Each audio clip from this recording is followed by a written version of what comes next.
Je voudrais vous inviter à vous abonner à cette page et à recruter d'autres gens qui vont s'abonner. Pour quelle raison? Parce que c'est une chaîne qui est consacrée à la dézombification du peuple noir. Vous savez, en ma qualité de théologien, d'historien et d'expert en management public, je décide de mettre toute mon énergie et toute l'équipe qui travaille avec moi décide aussi de mettre toute son énergie à la dézombification du peuple noir. L'émission s'appelle Lumière sur le monde. Eh bien, cette lumière, ce n'est pas moi. Cette lumière, c'est le travail que nous faisons ensemble. Lorsque tout à coup, on réalise qu'on nous a roulé dans la farine, on réalise qu'on nous a trompés pendant, n'est-ce pas, des siècles, et que tout à coup, nous prenons conscience de nos ressources, nous prenons conscience de notre identité, et ayant pris conscience de tout cela, nous prenons la décision de partager ce que nous sommes, ce que nous comprenons avec les autres. Donc, nous avons besoin d'avoir une masse critique d'hommes et de femmes noirs réveillés qui vont changer, n'est-ce pas, leur pays respectif pour la gloire de nos ancêtres. Nos ancêtres méritent cela. Ils se sont sacrifiés pour nous et c'est à nous aujourd'hui de prendre le relais. Comment on le fait? On le fait en se dézombifiant et en dézombifiant les autres. Je vous invite donc à liker ce qui se fait sur cette chaîne, à le sharer, à le partager avec les autres, à vous abonner et si vous l'avez fait déjà, à recruter d'autres qui vont s'abonner. On est ensemble, on garde le moral car tant que va le moral, tout va.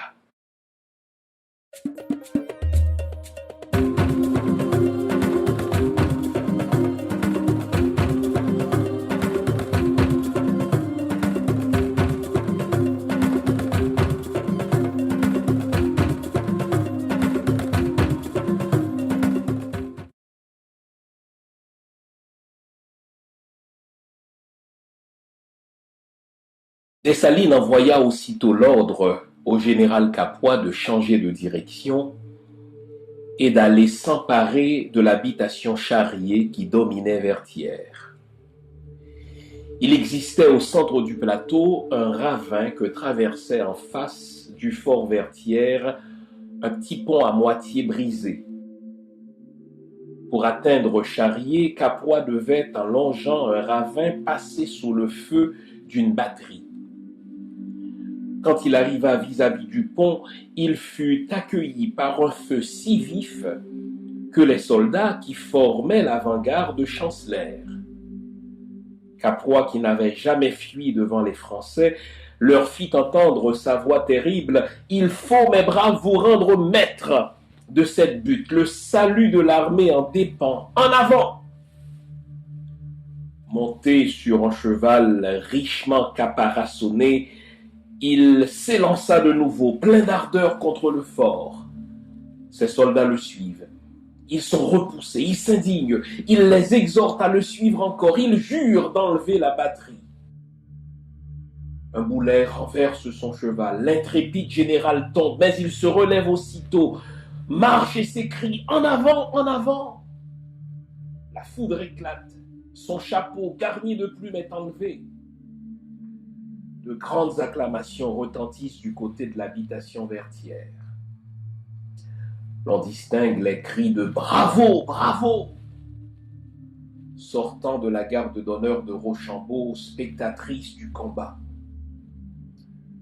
Un roulement se fait entendre, le feu des Français cesse, et un cavalier se présentant devant le pont dit aux indigènes, le capitaine général Rochambeau envoie son admiration à l'officier général qui vient de se couvrir de tant de gloire. Le hussard français se retira et le combat recommença avec une nouvelle fureur. Joseph-Élisée Pierre Ferry, journal des opérations militaires de l'armée française à Saint-Domingue. Bonjour le monde, bonjour mesdames, bonjour messieurs, bienvenue à cette nouvelle édition de l'émission Lumière sur le monde. J'espère que vous allez bien, j'espère que vous avez passé une bonne semaine. J'espère surtout que vous allez passer cette heure avec nous car aujourd'hui nous allons revivre l'une des plus belles pages de l'histoire des peuples noirs. Ramène l'anniversaire de la bataille de Vertières qui a eu lieu un 18 novembre 1803. Bien sûr, si vous êtes haïtien, vous savez ce que représente la bataille de Vertières dans la conquête de l'indépendance de la première République noire. Sauf que si vous ne connaissez pas l'histoire d'Haïti, vous ne savez pas encore qu'en ce vendredi 18 novembre 1803 s'est déroulée la plus importante bataille de l'histoire des temps modernes. Je reprends. En ce vendredi 18 novembre 1803 s'est déroulée la plus importante bataille de l'histoire de l'humanité, rien de moins. À l'émission d'aujourd'hui, nous allons dans un premier temps vous présenter les faits qui vont conduire à la bataille de Vertières en novembre 1803. Nous vous présenterons également les troupes en présence. Nous vous parlerons surtout des enjeux. Quels étaient les enjeux fondamentaux de cette bataille, lesquels enjeux en font justement, répétez-je, la plus importante bataille de l'histoire des temps modernes. Et enfin, nous tirons des leçons qui s'imposent à partir de cette bataille de Vertières. Point besoin de vous dire que pour l'émission d'aujourd'hui, j'ai besoin que vous soyez complètement réveillés. Allez vous offrir une dose supérieure de café, une dose supérieure de chocolat chaud ou de thé. En tout cas, offrez-vous tout ce qui est de nature à vous garder éveillés. Aujourd'hui encore, nous allons parler des vraies affaires. Restez là, je vous reviens après la pause que voici. À tout à l'heure.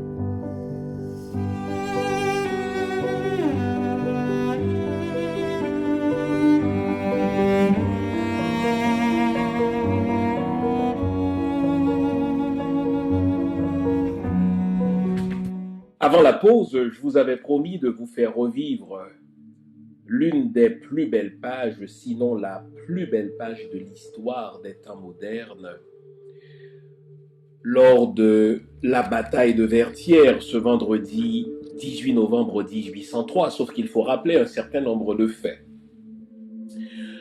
Vous devez vous rappeler que depuis au moins 1502-1503, on a commencé à importer à Saint-Domingue des Noirs, des Africains pour en faire des esclaves.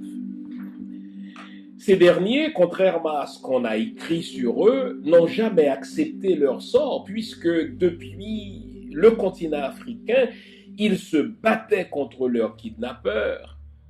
Et lorsqu'on a réussi à les capturer, ils ont tenté de se jeter à la mer. Beaucoup d'entre eux se sont jetés effectivement à la mer.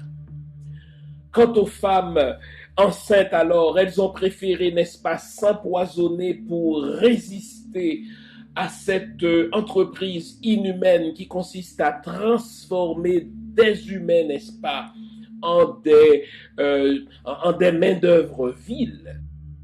Et arrivés à Saint-Domingue, ils ont tout mis, n'est-ce pas, à l'œuvre pour combattre ce système esclavagiste, que ce soit par le marronnage, que ce soit par des tactiques guerrières dignes, n'est-ce pas, de guérilla. Et on arrive à cette fameuse cérémonie du bois caïman 14 août 1791, où les esclaves se sont dit c'est fini, à partir de cette date, nous allons prendre le contrôle de la colonie car nous refusons de travailler pour les autres à titre d'esclaves.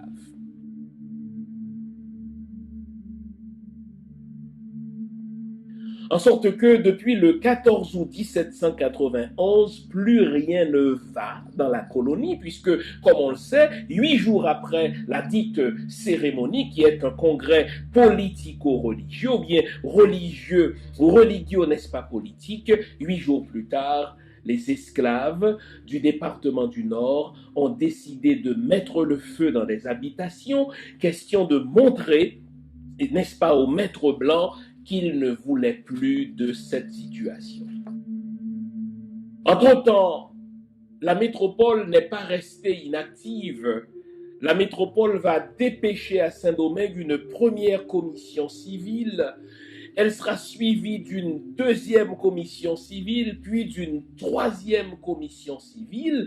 Et à chaque commission civile qui arrive, n'est-ce pas, à Saint-Domingue, la bataille, la lutte pour l'indépendance, la lutte pour mettre fin à l'esclavage va connaître, n'est-ce pas, un succès de plus, en sorte que dès la première commission civile, devant la détermination des Noirs, eh bien, l'un des commissaires, le jeune et brillant avocat Santonax, s'est senti obligé, n'est-ce pas, de se rendre à l'évidence que les Noirs ne voulaient plus travailler comme esclaves. Il a donc proclamé la liberté générale des esclaves. Ce fut donc un 29 août 1793. Entre-temps, le véritable maître de la colonie n'est nul autre que Toussaint Louverture. Ce dernier, par son intelligence, a su faire montre de lucidité, il a su dresser les unes contre les autres les forces en présence, dresser les forces espagnoles contre les forces françaises, dresser les forces françaises contre les forces anglaises. Il s'est imposé comme le véritable maître de la colonie. Il en fut nommé gouverneur, puis il a doté la colonie de sa première constitution, la constitution de 1801, qui fut un véritable modèle de ce qu'on allait appeler plus tard la souveraineté association. Ce n'est pas l'indépendance, mais c'est l'autonomie, n'est-ce pas, de la colonie. Donc, Toussaint Louverture s'est autoproclamé gouverneur général à vie de la colonie. Et vous aurez compris que celui qui régnait en France, qui régnait, n'est-ce pas, en Europe, Napoléon Bonaparte, ne le prenait pas. Il allait bientôt envoyer, n'est-ce pas, à Saint-Domingue ce qu'on appelle des troupes expéditionnaires sous le contrôle de son beau-frère Charles-Victoire Emmanuel Leclerc. Les troupes expéditionnaires arrivent à Saint-Domingue en février 1802 et les objectifs sont clairs. Stay with us. We'll be right back. Mes chers amis, savez-vous réellement ce qu'est l'archivistique? Dans un monde où on crée toujours plus d'informations, les archivistes sont appelés à la ligne de front pour aller aider les organismes, les entreprises et les particuliers à gérer cette information. La Voix de l'archiviste est un podcast québécois entièrement dédié à cette profession. Venez découvrir le métier le plus passionnant du monde, celui du gardien de la mémoire. D'abord, rétablir l'ordre à Saint-Domingue. Rétablir l'ordre à Saint-Domingue signifie reprendre le contrôle des troupes indigènes, rétablir l'esclavage. On ne le disait pas clairement, mais on allait comprendre que ce fut effectivement l'un des objectifs poursuivis par Bonaparte et que Leclerc devait exécuter.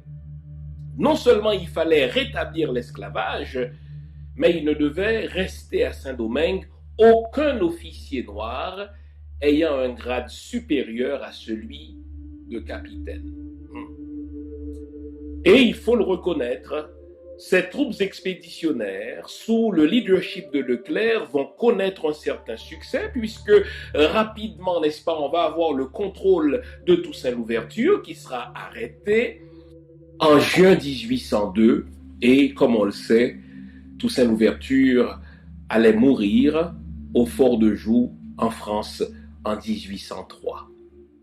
Donc, les troupes expéditionnaires connaissent un certain succès. Les troupes indigènes sont rentrées dans le rang français. Et sauf que, étant donné qu'il y avait des objectifs inavouables de la part de Leclerc, l'un de ces objectifs, c'était soit d'éliminer, soit de déporter, n'est-ce pas, des leaders des troupes indigènes, quitte à les tuer.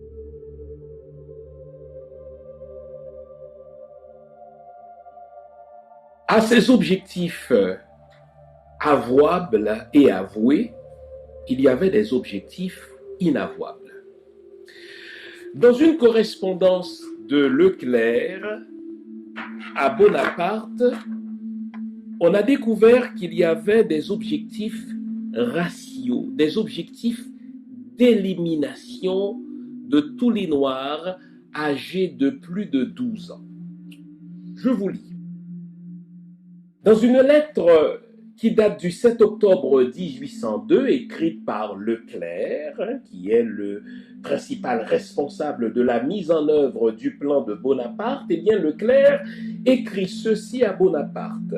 « Voici mon opinion sur ce pays. Il faut détruire tous les nègres des montagnes, hommes et femmes, ne garder que les enfants en dessous de 12 ans, détruire la moitié de ceux de la plaine et ne laisser dans la colonie un seul homme de couleur qui ait porté l'épaulette. » À la lumière de cette lettre écrite par Leclerc à Bonaparte, on comprend que les objectifs inavouables étaient d'exécuter ou de perpétrer un génocide à Saint-Domingue, rien de moins.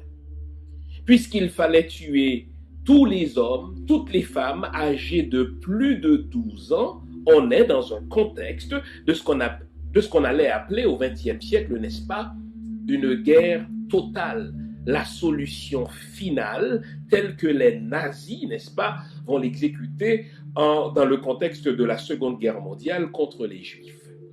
On veut rétablir l'ordre, on veut rétablir l'esclavage, mais parallèlement, pour arriver à ces fins, Leclerc veut éliminer tous les hommes, toutes les femmes âgées de plus de 12 ans.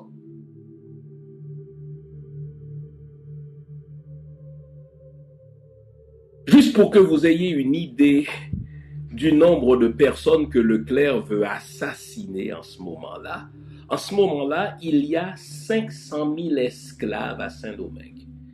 Et les 500 000 n'inclut pas forcément, n'est-ce pas, ce qu'il appelle, lui Leclerc, les nègres qui sont dans les plaines et ceux qui sont dans les montagnes, c'est-à-dire les nègres marrons, qui sont nombreux en ce moment-là, c'est-à-dire des esclaves qui refusent tout simplement de se soumettre à l'ordre esclavagiste et qui ont pris la fuite dans les montagnes. Eh bien, Leclerc veut les éliminer tous. Pensez à plus de 500 000 hommes et femmes âgés de plus de 12 ans. Leclerc dit, si l'on veut rétablir l'ordre à Saint-Domingue, il faut les éliminer tous.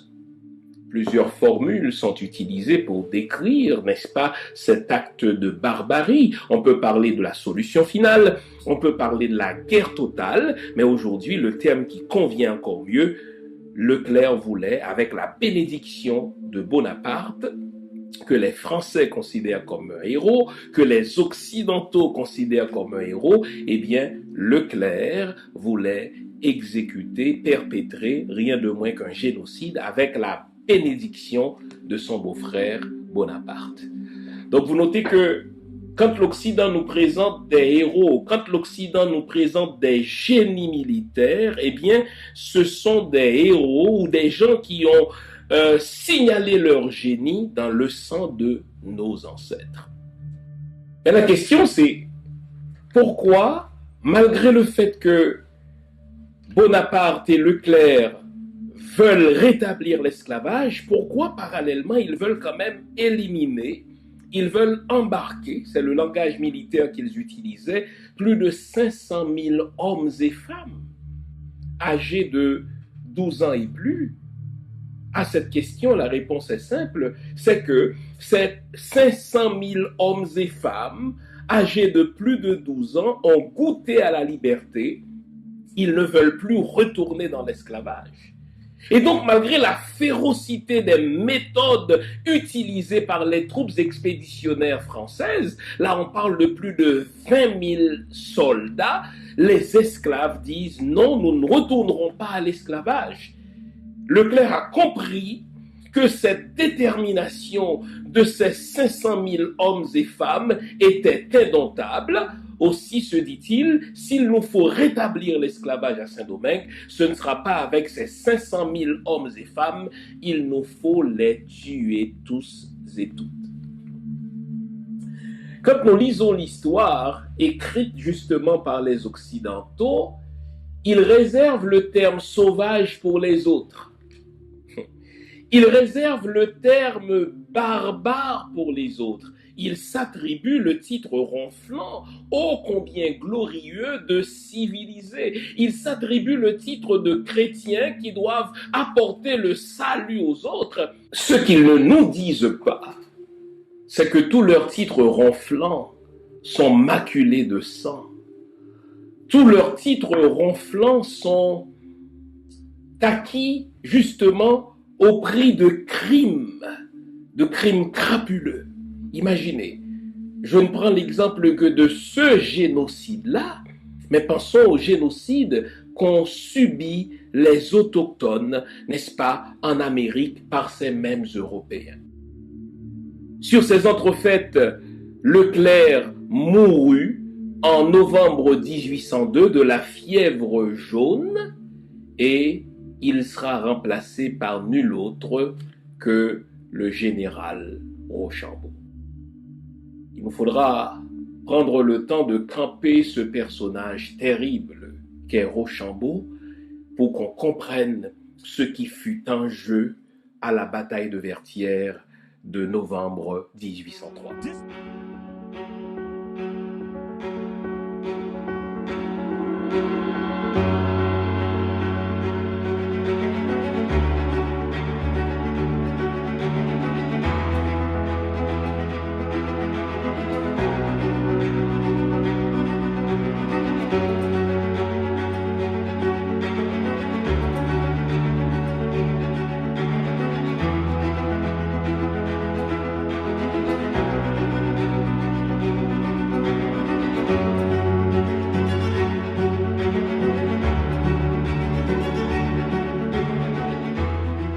Avant la pause, je vous avais parlé de Rochambeau, de son vrai nom, Donatien Marie-Joseph de Rochambeau. Pour savoir qui est ce personnage, eh bien, il me faut consacrer ne serait-ce que quelques secondes pour vous dire ce que ceux qui l'ont connu ont dit de lui et en quels termes ils ont décrit la cruauté de cet homme. Je vais donc vous lire, puisque la littérature ne nous laisse pas sur notre faim en ce qui a trait à ce personnage que Bonaparte va envoyer en remplacement de Leclerc. Eh bien, il me faut, pour comprendre, n'est-ce pas, ce qui allait être en jeu en novembre 1803, il nous faut présenter quelques grands traits de ce personnage qu'on appelle Rochambeau. Rochambeau, selon les témoignages de ceux qui l'ont connu, est un personnage impitoyable. Écoutez bien l'expression. Un monstre corrompu, un sadique, un pervers dépravé abonné aux jouissances, passant son temps enivré dans les bras de voluptueuses créoles, et son plus grand plaisir était de se baigner dans le sang indigène. L'homme, pour prouver à quel point il est digne de cette réputation sinistre, cette réputation macabre et lugubre dans une correspondance qu'il a envoyée à Bonaparte le 4 novembre 1803, c'est-à-dire seulement 14 jours avant cette fameuse bataille de Vertières, eh bien l'homme a dit, écoutez, contrairement à Leclerc qui voulait tuer tous les Noirs et tous les mulâtres de 12 ans et plus, moi je veux tuer tous les Noirs et tous les mulâtres âgés de 7 ans et plus. Voilà donc l'homme que Bonaparte envoie à Saint-Domingue. Voilà l'homme qui va diriger des troupes aguerries, des troupes qui ont fait leurs preuves, n'est-ce pas, en Europe. N'oublions pas qu'au moment où l'on se parle, l'armée française est considérée comme l'une des meilleures, sinon la meilleure. Le nom de Bonaparte fait trembler l'Europe. Voilà donc l'homme que Bonaparte envoie à Saint-Domingue pour régler définitivement la question de l'esclavage, pour régler définitivement la question de la révolte des brigands. Vous notez que c'est le terme que Bonaparte utilise. Il ne les appelle pas des révolutionnaires, il ne les appelle pas des soldats. Pour lui, ce sont des brigands qu'il faut éliminer afin de revenir au statu quo ante. Le 18 novembre 1803, les lignes sont claires. D'un côté, vous avez des Noirs qui disent « Nous ne voulons plus retourner à l'esclavage, pour nous c'est vivre libre ou mourir ». En se rendant sur le champ de bataille, ils chantaient Grenadier à l'assaut, ça qui mourit à ferraillot, en créole, n'est-ce pas? Grenadier à l'assaut, ceux qui meurent, c'est leur problème. Non point maman, non point papa, point de père, point de mère, ceux qui meurent, c'est leur problème. Ils chantaient cet hymne-là. En face d'eux, donc, il y avait ces troupes françaises dirigées par l'impitoyable Rochambeau. Et pour Rochambeau, c'était une affaire, n'est-ce pas, réglée, car jusque-là, aucune troupe européenne n'a jamais perdu une bataille aux mains d'une troupe non européenne. Et là, je vous ai dit que en ce matin du vendredi 18 novembre 1803, c'est tout le destin de l'humanité qui était en jeu.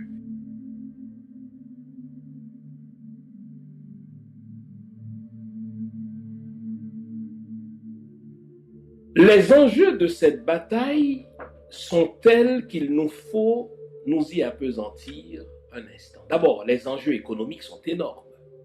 Je vous rappelle qu'au moment où l'on se parle, Saint-Domingue, c'est la colonie la plus rentable de toutes les colonies du monde. Pas seulement la plus rentable des colonies françaises, mais c'est aussi la colonie la plus rentable si l'on compare Saint-Domingue aux colonies portugaises, aux colonies anglaises, aux colonies espagnoles, pour ne citer que cela. Donc, les enjeux économiques sont énormes. L'économie de l'Empire français repose sur ce qui se fait à Saint-Domingue. Et Bonaparte le sait, voilà pourquoi il ne lésine pas sur les moyens, il envoie les troupes les plus féroces, il envoie le général le plus cynique, il emploie les tactiques les plus macabres pour sauver cette colonie, n'est-ce pas, sur laquelle repose l'économie de l'Empire français. Les enjeux sont aussi idéologiques. J'insiste là-dessus. Au moment où la bataille de Vertières va se dérouler, toutes les grandes puissances sont esclavagistes. Et donc, les grandes puissances prêtent une attention spéciale à ce qui va se faire là à Vertières, parce que imaginez un instant que ces esclaves, imaginez un instant que ces nègres, imaginez un instant que ces Africains, n'est-ce pas, soient victorieux des Français, eh bien, on craignait que cela ne fasse boule de neige dans les autres colonies aussi.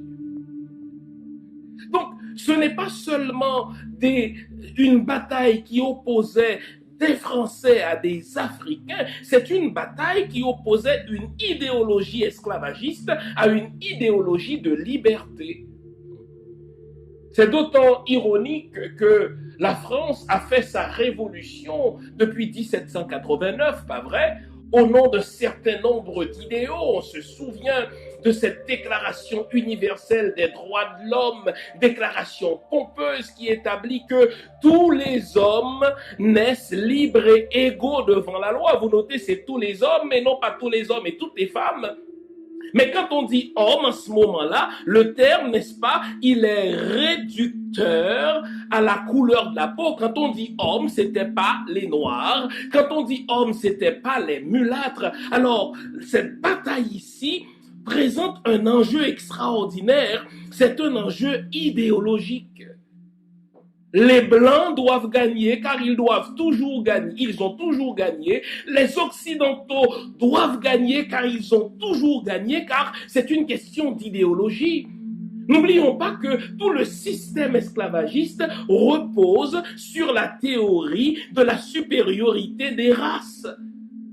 Si la race blanche est supérieure à la race noire, il faut que dans cette bataille, la race blanche prouve sa supériorité au niveau du génie militaire, au niveau de la tactique militaire. Et pour Rochambeau, c'était quelque chose de clair, on va gagner.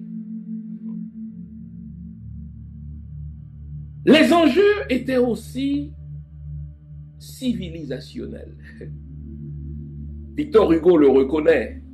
Sur ce théâtre de la guerre qu'est l'Amérique, ce sont deux continents qui s'affrontent. L'Afrique, en tant que continent originel, et l'Europe qui s'attribue tous ces titres ronflants. Enjeu économique, enjeu idéologique, mais également enjeu religieux, il faut le dire, et j'insiste pour cela. Quand il y a guerre, eh bien, on n'entre pas en guerre sans s'assurer d'avoir les bénédictions de ces dieux. Voilà pourquoi toutes les armées sont dotées de services d'aumônerie. Et vous savez ce que fait l'aumônier juste avant la guerre? Eh bien, il bénit les troupes, il invoque son Dieu à lui, ou le Dieu des troupes, pour que le Dieu des troupes écrase l'ennemi et leur accorde aux troupes, n'est-ce pas, la victoire. Depuis le 14 août 1791, Boukman a montré que cette guerre pour la liberté était aussi une guerre spirituelle. Vous vous souvenez de la prière de Boukman? Bon Dieu blanc v'lait violence, bon Dieu blanc v'lait souffrance, bon Dieu blanc v'lait esclavage, alors que notre Dieu à nous, il veut la liberté pour ses fils. Donc il y a là, n'est-ce pas, un enjeu spirituel aussi, et c'est important de le souligner. J'ai un ami qui a publié un livre dont je vous ai parlé il y a quelques mois déjà, dans lequel il montre toute l'importance des sociétés secrètes mystiques des Africains dans des tactiques de guerre. Ça, c'est important de le dire. Souvent, lorsqu'on parle de guerre, eh bien, on va parler des tactiques militaires, mais on ignore tout le travail de renseignement, tout le travail de sape, n'est-ce pas, des tactiques des militaires opérées par les sociétés secrètes mystiques des Africains. C'est l'occasion, tandis que nous rendons hommage aux ancêtres, c'est l'occasion de rendre hommage, n'est-ce pas, à la spiritualité africaine. Vous trouverez le livre « Société secrète en Haïti de l'imaginaire au réel » que j'ai moi-même préfacé, mais dont l'auteur est Fouchard Justinville. Vous le trouverez, ce livre, sur le site web de l'auteur soleilsacré.org. C'est un excellent ouvrage qui reprend le rôle des sociétés secrètes dans la bataille de l'indépendance d'Haïti. Bonne lecture. Tandis que les chrétiens ont fait l'esclavage au nom de leur religion chrétienne. N'oublions pas que l'esclavage a été béni par l'Église. N'oublions pas que c'est le pape Nicolas V qui, dans sa bulle du 8 janvier 1454, Pontifex Romanus, a donné le droit aux puissances européennes, en particulier aux puissances portugaises, eh bien, d'aller kidnapper les populations africaines, de s'emparer de leur territoire, de tout un continent, et de réduire ces populations-là en esclavage à perpétuité. Pas en esclavage pour quelques années seulement, en esclavage à perpétuité au nom de leur Dieu. Parce que, puisque ces Africains étaient des païens et que eux, les Européens, étaient des chrétiens, eh bien Dieu leur donnait le droit à eux, les chrétiens, de réduire en esclavage à perpétuité ces Africains. Et donc, il faut, lorsqu'on va camper les enjeux, n'est-ce pas, de cette bataille de Vertières, novembre 1803, il faut rappeler que les Européens sont entrés dans cette guerre avec leur idéologie religieuse et nos ancêtres sont entrés eux aussi dans cette guerre avec leur spiritualité africaine. Et là, encore une fois, soulignons tout le travail d'information, tout le travail de protection, tout le travail de renseignement, tout le travail de sape qu'ont opéré les sociétés secrètes africaines. Nouveau, bonne nouvelle, toutes les émissions Lumière sur le Monde se trouvent désormais en mode podcast.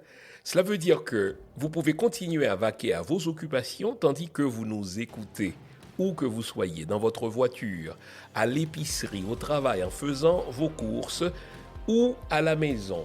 Toutes les émissions Lumière sur le Monde en français et en créole sont en mode podcast. Vous les trouverez sur Apple Podcast, Spotify, Podcast Index, Google Podcast, Amazon Music, Stitcher et les autres.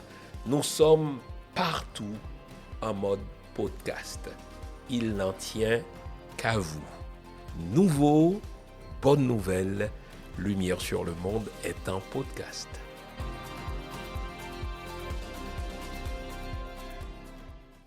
Nos ancêtres sont entrés avec leur spiritualité africaine, eh bien on parle littéralement des Congos, on parle des Nago, des Yoruba, des Ewe, des Fon, des Mina. On parle, n'est-ce pas, des créoles, de ceux qui sont nés dans la colonie. On parle des bossals, de ceux qui ne sont pas nés dans la colonie, mais qui n'ont jamais cessé de se battre. On veut aussi rendre hommage aux tactiques que les autochtones ont enseignées à nos ancêtres. Car lorsqu'ils sont arrivés, n'est-ce pas, nos ancêtres, ils ne connaissaient pas le territoire, ils ne connaissaient pas les montagnes, ils ne connaissaient pas les grottes, ils ne connaissaient pas les cachettes. Eh bien, ce sont les autochtones qui ont enseigné à nos ancêtres, n'est-ce pas, où se trouvaient les grottes. Et on sait que dans des tactiques de combat des autochtones, à quel point les grottes sont importantes, car c'est dans les grottes qu'on cachait l'arsenal, c'est dans des grottes qu'on cachait les armes. Eh bien, c'est avec toutes ces tactiques-là que nos ancêtres vont affronter les troupes de Rochambeau. Et quand je vous ai dit qu'en novembre 1803 à Vertières, ce sont deux continents qui s'affrontaient, le continent africain et le continent européen. Maintenant, vous venez de comprendre.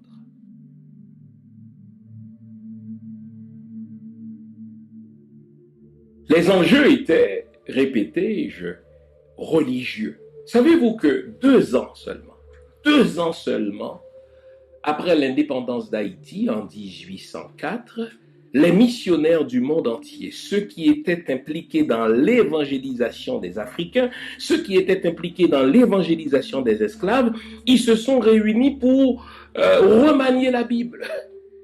Ils se sont dit, c'est peut-être parce que ces Noirs-là ont puisé dans la Bible quelques versets qui parlent de liberté, quelques versets qui parlent de fraternité. Il nous faut remanier cette Bible-là pour produire ce que eux allaient appeler de Slave Bible, la Bible de l'esclave.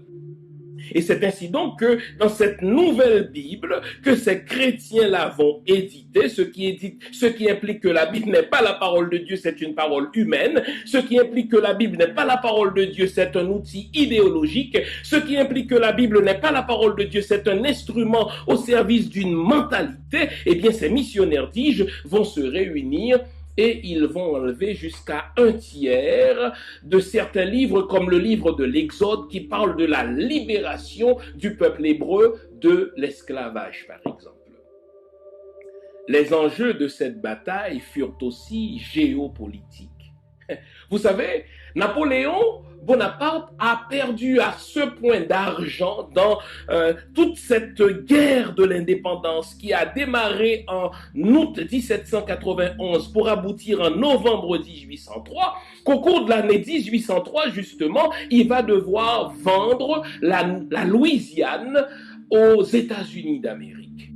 Et si aujourd'hui les États-Unis d'Amérique ont toute cette superficie dont ils se vantent, il faut remercier aussi les Haïtiens, car n'était la détermination des Haïtiens à ne pas retourner sur la plantation de l'esclavage, Bonaparte ne se sentirait jamais obligé de vendre, n'est-ce pas, la Louisiane aux États-Unis. Et quand on dit la Louisiane, c'est pas seulement l'État que vous connaissez aujourd'hui, on parle de 22% du territoire actuel des États-Unis. Donc, imaginez, les enjeux sont à ce point importants que Bonaparte a dû se débarrasser de tous ces territoires-là pour avoir suffisamment d'argent parce que les ancêtres africains, nos ancêtres à nous, refusaient de recommencer à travailler comme esclaves pour les Français. Nouveau, bonne nouvelle, toutes les émissions Lumière sur le monde se trouvent désormais en mode podcast. Cela veut dire que vous pouvez continuer à vaquer à vos occupations tandis que vous nous écoutez, où que vous soyez, dans votre voiture, à l'épicerie, au travail, en faisant vos courses ou à la maison. Toutes les émissions Lumière sur le monde en français et en créole sont en mode podcast. Vous les trouverez sur Apple Podcast, Spotify, Podcast Index, Google Podcast, Amazon Music, Stitcher et les autres. Nous sommes partout en mode podcast.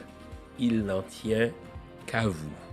Nouveau, bonne nouvelle, Lumière sur le monde est en podcast.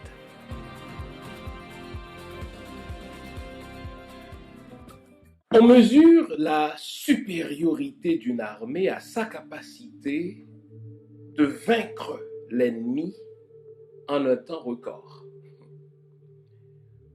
Ainsi, depuis le XXe siècle, les Allemands nous parlent, n'est-ce pas, de guerre éclair, c'est-à-dire d'une guerre rapide au cours de laquelle son armée, l'armée allemande, n'est-ce pas, est venue à bout des troupes ennemies.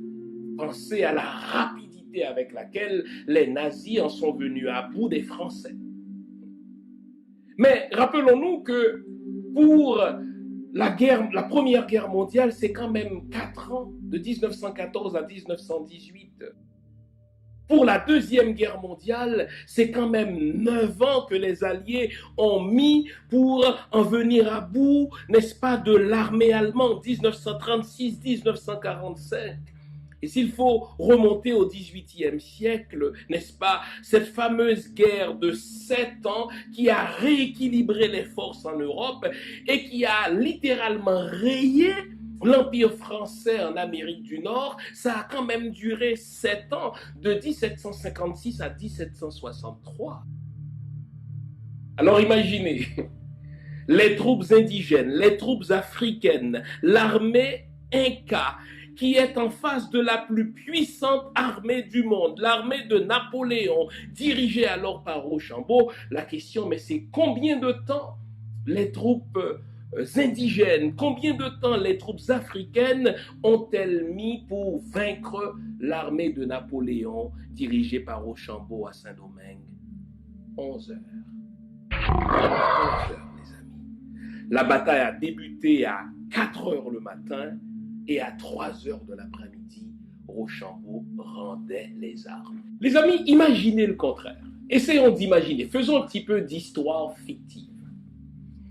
Si les troupes de Rochambeau l'avaient emporté sur les troupes africaines en 11 heures, les Occidentaux se seraient dit rien de plus normal car les troupes européennes sont supérieures aux troupes africaines.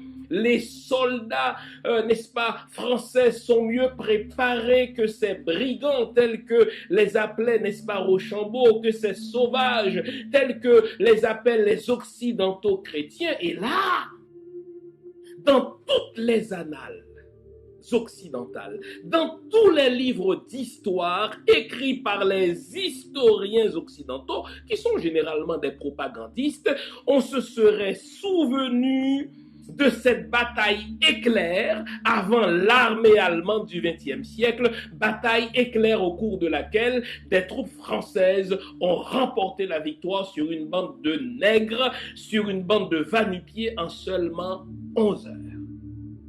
Mais là, c'est le contraire qui s'est produit. En 11 heures, ce sont les troupes indigènes qui ont foutu une raclée. Ce sont les troupes indigènes qui ont botté le cul à l'armée française en seulement 11 heures. Et vous savez quoi? Aucun livre d'histoire n'en parle. Il a fallu le XXe siècle pour que la France commence à admettre que les troupes de Napoléon ont mangé une raclée à Saint-Domingue aux mains d'une bande de nègres. Et je dois vous ajouter ceci, l'expédition de Saint-Domingue, c'est l'expédition dans laquelle Napoléon a envoyé le plus grand nombre de soldats, en sorte que, après la bataille de Vertières, c'est quand même 50 000 soldats français qui sont morts. Comprenez cette blessure occidentale, comprenez cette blessure française, comprenez cette blessure, n'est-ce pas, des puissances européennes. Elles ont toutes, je dis bien, elles ont toutes occulté cette victoire de nos ancêtres sur la plus puissante armée d'alors. N'oublions pas que l'Occident a construit toute sa civilisation sur la pseudo-science de la supériorité de la race blanche sur les autres. Voilà pourquoi la révolution haïtienne, n'est-ce pas, consacrée par la victoire des Noirs sur les Français à Vertières en novembre 1803, a fait s'effondrer toute la structure raciste des Occidentaux. Mon ami, le professeur Claudie Delnay a écrit sa thèse de doctorat justement sur la révolution haïtienne qui a été occultée par tous les secteurs du savoir en Occident. Que ce soit la littérature, encore une fois, que ce soit les arts, eh bien, on a occulté littéralement ce fait anormal d'une troupe de nègres qui a vaincu la plus puissante armée. Et vous savez, ce n'est qu'au XXe siècle. Et je veux rendre hommage à notre compatriote, l'académicien Dany Laferrière, qui a fait entrer l'année dernière le mot Vertières dans le dictionnaire de l'Académie. La France ne voulait pas entendre parler de ce mot. L'éducation française ne voulait pas parler de la bataille de Vertières. Les grandes puissances ne voulaient pas en parler non plus, car Haïti est un cas anormal. Comment des nègres ont pu vaincre la plus grande puissance armée d'alors? C'est ce que nous avons fait. Vous nous l'avez demandé, nous avons le plaisir de vous apprendre que désormais, nos émissions, toutes nos émissions, sont disponibles avec des sous-titrages en 3 langues, en français, en anglais et en créole. Nous sommes conscients que l'émission Lumière sur le monde est devenue une véritable plateforme familiale autour de laquelle des parents et des enfants se réunissent pour s'informer de ce qui se fait en Haïti, en Afrique ou ailleurs dans le monde. Pour vous faciliter la vie, nos émissions sont désormais disponibles avec des sous-titrages en 3 langues, français, créole et anglais. Nous progressons avec vous, nous marchons avec vous, de manière à relever nos communautés et nos peuples. Nouveau, toutes nos émissions sont disponibles avec des sous-titrages en français, en anglais et en créole. Si nous l'avons fait ce 18 novembre 1803, c'est parce que nous avons compris le principe de l'unité. Vous savez, la bataille de Vertières, c'est une véritable bataille panafricaine contre les Européens. C'est la revanche de l'Afrique sur les puissances esclavagistes européennes. Je l'ai dit, à Vertières, c'est des soldats du Congo, c'est des soldats Nago, Yoruba, Ewe, n'est-ce pas, Fomina, c'est des hommes et des femmes. Il est important de se rappeler qu'il y avait des régiments, n'est-ce pas, dans l'armée indigène qui était dirigée par des femmes. Vous savez, nous ne sommes pas comme ces Européens, comme ces Occidentaux qui ont ce complexe misogyne. Ce sont les hommes qui sont forts et qui peuvent se battre. C'est eux qui sont des génies militaires. Non, chez nous, des femmes se battent et brillent tout autant que des hommes. Alors, si nous avons fait, n'est-ce pas, Vertières, c'est parce que nous avons compris le principe de l'unité. Si nous avons fait Vertières, c'est parce que nous avons mis les idéaux au-delà de nos mesquineries. Par idéaux ici, on entend la liberté. Par idéaux ici, on entend la fraternité. Par idéaux ici, on entend, n'est-ce pas, un pays qui serait accueillant pour tous et toutes. Eh bien, ces idéaux-là l'ont emporté sur nos mesquineries. Si nous avons fait Vertières, c'est parce que nous n'avons éprouvé aucun complexe d'infériorité vis-à-vis des Blancs. Et ça, j'ai l'impression que quelque part, on l'a perdu cela. Nos ancêtres n'avaient aucun complexe d'infériorité vis-à-vis d'un Leclerc, vis-à-vis d'un Rochambeau, vis-à-vis de Bonaparte. Eh bien, Vertières était possible parce que nous avons lutté sans complexe. Si nous avons fait Vertières, c'est parce que notre détermination était indomptable. Notre cri, c'était liberté ou la mort, vivre libre ou mourir. Notre chant, notre hymne national, c'était grenadier à l'assaut, ça qui mourit à ferraillot. Grenadier à l'assaut, ceux qui meurent, c'est leur problème. Plus de père, plus de mère, ça qui mourit à ferraillot. La question, mais que nous arrive-t-il aujourd'hui? Est-ce qu'on peut suivre l'exemple de nos ancêtres? Je crois que oui. Vous savez, Vertières, c'est un réservoir d'énergie. C'est un réservoir de fierté, c'est un réservoir d'égrégore, c'est un réservoir d'unité et de force. Ma tristesse, c'est que ce haut lieu de fierté pour l'Afrique ne soit pas encore un lieu mythique pour les Noirs du monde entier. Vous savez, les catholiques se rendent à la cathédrale Notre-Dame de Paris, ils se rendent au Vatican. Les musulmans du monde entier se rendent à la Mecque. Les Juifs se rendent à Jérusalem. Quand est-ce que nous, les Noirs, nous allons faire de Vertières, n'est-ce pas, ce haut lieu mythique, ce réservoir dans lequel nous allons puiser notre énergie, notre fierté? On devrait en faire un lieu de pèlerinage pour tous les hommes noirs. On devrait en faire un lieu de pèlerinage pour tous les étudiants, pour tous les jeunes. Quand on regarde notre présent et qu'on est découragé, quand on regarde, n'est-ce pas, notre actualité et qu'on est découragé, eh bien qu'on retourne à Vertières et qu'on se dise, à Vertières, nos ancêtres étaient confrontés à de plus grands défis encore. À Vertières, nos ancêtres se retrouvaient devant des horizons beaucoup plus bouchés encore. Et pourquoi ont-ils réussi à vaincre, n'est-ce pas, l'armée française, l'armée la plus redoutable, l'armée la plus puissante d'alors? C'est parce qu'ils ont compris que quand ils sont unis, rien ne peut les vaincre. Que Vertières ne soit pas seulement un anniversaire, que ce 18 novembre ne soit pas seulement une date où l'on se rappelle cette victoire déterminante des peuples noirs sur des peuples européens, que le 18 novembre ne soit pas seulement une date, mais un enseignement, j'insiste. Vous savez, quand Anténor Firmin devait répondre à la thèse raciste de Gobineau qui, par de la pseudo-science, prouvait que les Blancs étaient supérieurs aux Noirs. Vous savez, Anténor Firmin n'avait qu'à prouver par l'histoire haïtienne que les Noirs n'ont rien à envier aux Blancs.